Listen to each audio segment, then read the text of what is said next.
वाढदिवस साजरा करताना तलवारीने केक कापणे एका तरुणाला चांगलेच महागात पडले आहे। घातक शस्त्रे बाळगल्याप्रकरणी या आरोपीवर पोलिसांनी गुन्हा नोंदवला आहे। सध्या युवकांमध्ये शस्त्राने केक कापण्याचे प्रमाण चांगलेच वाढले आहे।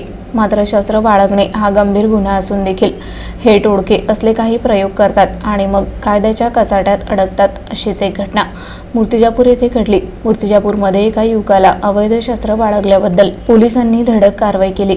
जुन्या वस्तीतील खडकपुरा भागात लोखंडी तलवार ठेवणाऱ्या शेख शाहबाज शेख अशफाक वय 24 वर्ष यावर शहर पोलिसांनी कारवाई केली। ठाणेदार अजित जाधव यांच्या मार्गदर्शनाखाली उपनिरीक्षक आशिष शिंदे यांनी त्याला पकडून बेकायदेशीर शस्त्र बाळगण्याप्रकरणी गुन्हा दाखल केला आहे। सदर युवक आपल्या हातामध्ये लोखंडी तलवार घेऊन लोकांमध्ये दहशत पसरवित होता। त्याने शस्त्राचा वापर कोणत्याही हिंसक कृत्यांकरिता करणे अपेक्षित असू शकते। पोलिसांनी शेख शाहबाजला ताब्यात घेतल्यावर त्याच्यावर कायदेशीर कारवाई करण्यात आली आहे।